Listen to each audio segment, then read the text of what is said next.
Šiandien mes susipažinsim su vienu seniausiu puodžiaus amatu. Jau senų senovėj žmonėm reikėjo kažkaip atsinešti vandenį. Ir jie tada pradėjo lipdyti molinius indus ir su jais nešti vandenį.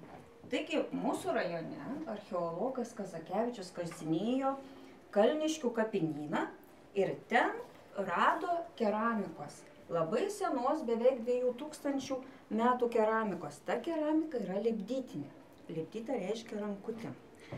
Ir čia jis parašė ir knygą, ir bukletą, ir muziejuje yra buvusi paroda. Kaip atrodo tie lipdytiniai puodai? Va, žiūrėkit. Nulipdė tiesiog su rankelė, bet išdegdavo juos ir dėl to dažnai jie būdavo juodi. Pažiūrėkit, net ir papuošta, matot? Va. O čia, žiūrėkit, va jau patobulinta su rankena tokia, kad būtų galima paimti. Prieš 2000 metų kiekviena šeima pati sau lipdydavo puodus. Vienam geriau sekėsi, kitam blogiau. Tie žmonės, kuriems sekėsi geriau, tapo pirmaisiais puodžiais, amatininkais. Jie tada pradėjo daryti ne tik savo, bet ir kitiems puodus.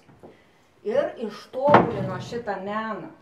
Taip ištobulino, sugalvojo žiedimo ratą, kad indai tie būtų gražus ir lygus. Va, žiūrėkit, čia šita lėkštelė jau padaryta su žiedimo ratu.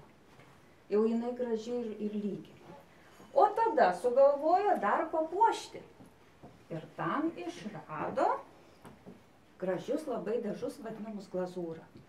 Va, kokie gražus tie puodai. Jie pasidarė tokie stiprus, nebijojo ir ugnies, nepraleido vandens. Puodynėlis pienui ir puodynėlis sviestui. Ir iš šitokias puodynės su mažu kakleliu pildavo aliejų. Esame salėje, kurioje yra eksponuojama Valero Kuzo dirbiniai iš molio. Tai yra lipdyti paukšteliai, žvėreliai, gyvūnėliai, naminiai gyvūnėliai, taip pat miško gyvūnai. Jie yra lipdyti vieno žmogaus ir lipdyti iš molio, kadangi Valeras Kuzas gyveno šalia miško, labai mylėjo gamtą ir jam labai pasisekė tikroviškai nulipdyti tas paukštelių, žvėrelių figūrėles. Mes labai didžiuojame šią unikalią ekspoziciją, kolekciją.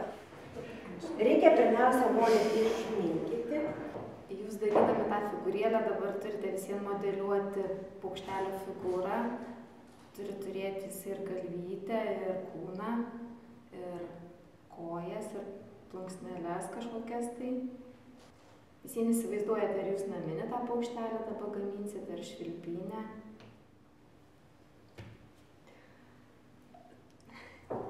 Berta, kas čia plaukia? Čia turėtų būti antis, nežinau kaip gaunas. Šiais metais, 2012 metais, muziejų metais, Raseinių krašto istorijos muziejus atidarė nemažai ekspozicijų. Čia, kur esame trečiame aukšte, tai yra istorinės ir tradicinės kultūros ekspozicijos, kaip ir minėta, 4 amžių biblioteka, etnografijos ir tradicinių amatų bei Valero Kuzo lipdinių iš molio kolekcija. Antrame aukšte atidarytos istorinės ekspozicijos.